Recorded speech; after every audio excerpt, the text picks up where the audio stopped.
दर्शकों, तो अब हमारे साथ जुड़े हैं हमारे तवांग फॉरेस्ट डिवीज़न के डिस्ट्रिक्ट फॉरेस्ट ऑफिसर, जिनका शुभ नाम है पीयूष गायकवाड। तो सर, हम आपसे जानना चाहेंगे कि इस साल का जो थीम है that is ending plastic pollution globally. तो सर, आपका कोई प्लान है या कोई और हमारे इस तवांग को आप एक प्लास्टिक फ्री जगह बनाने की आपने कोई भी मतलब सर कुछ किसी भी तरह का सर आपने वो इनिशिएटिव लिया है तो? Good morning. सर, हम बताइए। हाँ। हमने ये प्लास्टिक जो एक मेनान्स बन चुका है basically all over the globe. So basically हमने ये जो सिंगल यूज़ प्लास्टिक के लिए रेगुलर हमने अवेयरनेस कैंपेन्स किए हुए हैं। जैसे लास्ट टू लास्ट वीक हमने दोरजी खंडू कॉलेज में भी, गवर्नमेंट कॉलेज में भी इसके बारे में अवेयरनेस के लिए ये किया था। उसके बाद में आज जिस तरह से हमने एक इको वॉरियर्स का टीम क्रिएट किया था, क्योंकि आज का थीम ही हमारा इस तरह से था कि एक अवेयरनेस रेज करना है। मतलब हमने सारे लोगों को, सारे जो बच्चे थे उनको कैप्स देकर इको वॉरियर्स बनाया था, और उसी के हिसाब से उनको एक मैसेज दिया था कि ये सिर्फ आपको आज कलेक्ट नहीं करना है बल्कि रेगुलरली ये करना है, और सिंगल यूज प्लास्टिक है उसको तो खत्म ही करना है। तो इसका मतलब जैसे आप सिंगल पेन यूज जो करेंगे उसको भी आपको बेसिक, मतलब बेसिक बेसिक चीजें करना है, उसके बारे में भी उपदेश दिया है। वही हमने उनको बताने की कोशिश की है। और not but least, not not last but least, ये जो प्रकृति है उसमें प्लास्टिक एक प्रकार का बहुत ज्यादा मिनरल्स क्रिएट कर रहा है। जैसे रिवर्स हो गए, उसके बाद में माउंटेन्स हो गए, उसके बाद में ओशियंस हो गए, यहाँ में सब जगह पे plastic has become one of the choke. It has entangled not only the species, जैसे फाइटोप्लैंक्टन्स है, टर्टल्स है, स्पीशीज है जो ओशंस में रहते हैं, उनको ना सिर्फ ये धोखा पहुंचा रहा है, बल्कि ये एक क्या बोलते हैं उसको, जो अनट्रिगर्ड इवेंट्स है जैसे landslides, mud slides, heavy water flow, ये सब भी बहुत ज्यादा क्रिएट कर रहा है। तो इसीलिए हमको ये हाई टाइम है कि सारे लोग एकजुट होकर इस प्लास्टिक के जो मेनन्स है उसे खत्म करें और सिंगल यूज प्लास्टिक को नो करें। जहां पे भी हमको बाजार जाना है, समझ लीजिए, वहां पे प्लास्टिक के बैग के जगह पे गनी बैग्स लेके जाए। उसी से single single one step can make a whole not humongous change. तो उसी को हमको फॉलो करना चाहिए। सर, तो हम आपसे जानेंगे कि किस तरह से सर यहाँ का जो वेदर कंडीशंस है वो यहाँ का जो वाइल्ड लाइफ है या फिर जो फ्लोरा फोना है उसको सर किस तरह से अफेक्ट और इम्पैक्ट करते हैं?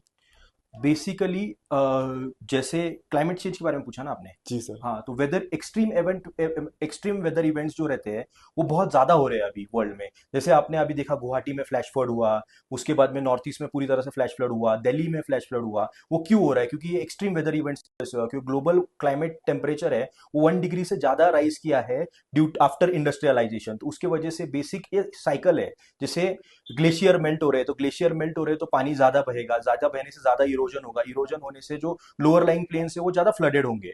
तो इंडिया एक डाइवर्स प्लेटफॉर्म एरिया है। वहां पे मतलब बेसिक ऐसा है कि अगर हम इस चीज को कंट्रोल नहीं करेंगे तो एक जगह में, जहां में अपर रीजन जैसे तवांग अपर रीजन है, तो यहाँ में बहुत ज्यादा लैंड स्लाइड, मड स्लाइड्स ये होंगे, तो नीचे जाके वहां पे फ्लड्स होंगे। जैसे भालूकॉन्ग जो फुट हिल्स में है वहां में जाके फ्लड्स होंगे गुवाहाटी में।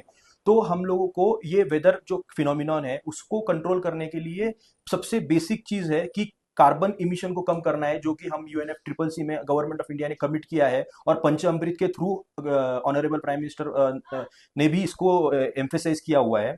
इसीलिए इसी इसी तरह से हर बंदे ने अपने आपके लेवल पे एक ये चीज करना चाहिए कि we should plant more and more trees in this high altitude area. If this high altitude area gets more trees, उसका जो लैंडस्लाइड्स का इशू है ये सारा मिनिमाइज कर सकते हैं हम। इसको एलिमिनेट तो नहीं कर सकते लेकिन मिनिमाइज कर सकते हैं। जो बेसिक मैं आपको ये भी बताना चाहूंगा, एक्सट्रीम वेदर इवेंट्स की वजह से स्नो कैप्स माउंटेन जो है वो भी मेल्ट आउट हो रहे हैं। तो जो कीस्टोन स्पीशीज है यहाँ में, जैसे कि यहाँ में कीस्टोन स्पीशीज हो गया स्नो लेपर्ड, स्नो लेपर्ड का हैबिटेट डिग्रेड हो रहा है। डिग्रेड होने से ऐसा होगा, जैसे बहराल एक स्पीशीज है उसका मेन प्रे बेस है, बहराल को वो नहीं खाएगा तो फिर वहां में ग्रासेस ज्यादा होगा, ग्रासेस ज्यादा होगा, सॉरी ग्रासेस कम होगा, क्योंकि वो ज्यादा से ज्यादा ग्रासेस खा लेगा। तो ग्रासेस खा लेने के कारण ऐसा हो जाएगा कि ज्यादा से ज्यादा इरोजन होगा। तो इसीलिए हमको ये साइक्लिक इकोसिस्टम को प्रोटेक्ट करने के लिए ना कि सिर्फ पौधा को और प्लांट्स को बचाना है, एनिमल्स को भी बचाना है, और पूरी तरह से एक, एक ऐसा नागरिक बनना है जो कि एक प्रकार का रिस्पॉन्सिबल हो। यही मैं संदेश देना चाहता सर, तो हम आपसे ही जानेंगे कि जब से सर आप यहाँ पर हुए हो पोस्टेड, तब से लेकर अब तक सर आप और आपकी जो टीम है तवांग फॉरेस्ट डिवीज़न, कितने समय तक सर आप लोगों ने या फिर कितने हद तक आप लोगों ने अपनी तरफ से पूरी कोशिश की है कि जो प्लांटेशन ड्राइव है वो चालू रहे, और जिस प्रकार का आज का जो इको वॉरियर का पूरा एक थीम रखा था वो हमेशा से ही लगा रहे, बना रहे। और किस तरह से सर आप लोगों ने मिलजुल कर अपने तवांग को अपना बेस्ट दिया है? जैसे मैं ये एम्फोसाइज करना चाहता हूँ कि Tawang being an high altitudinal area, यहाँ में बहुत ज़्यादा इंपॉर्टेंस है फ्लोरल स्पीशीज की, जो कि प्लांट्स, क्योंकि प्लांट्स इसके इरोजन को बचाएंगे। तो इसी के लिए हमने ग्रीन इंडिया मिशन के अंतर्गत यहाँ में बहुत ज़्यादा प्लांटेशन किया हुआ है। उसके अलावा हमने हर एक कम्युनिटी को इनकरेज किया हुआ है कि उन्होंने अपने हर जगह पे प्लांट करना है ट्रीज को। हमने यहाँ में लाइक एवरी यूनिट के लिए आर्मी यूनिट्स हो गए, मेडिकल यूनिट्स हो गए, ये या फिर इनफैक्ट कहीं पे भी कोई भी हमें सैपलिंग्स मांगने आ जाता है तो हम उसको फ्री डिस्ट्रीब्यूट करते हैं सैपलिंग्स। सैपलिंग्स ही नहीं, हमने कंटिन्यू यहाँ में जैसे एयर कॉलोनी में हमने लास्ट ईयर एक प्लांटेशन ड्राइव किया था फॉर ब्यूटिफिकेशन एंड कंजर्वेशन के लिए, जहाँ में हमने पाइन, कुप्रिसिस, उसके बाद में थुजा और मेन इंपॉर्टेंटली सकुडा वेराइटी का चेरी ब्लॉसम लगाया था। तो वो अभी सक्सेस भी हो रहा है। तो हमने हर प्रकार से अपना कोशिश करने की ट्राई किया है कि हमें इसको ज़्यादा से ज़्यादा ग्रीन बनाए। और हमारा जो रेगुलर प्लांटेशन होता है वो तो हम करते ही है, जो कि हमको कैंपा और एमपीयू में मिलता है।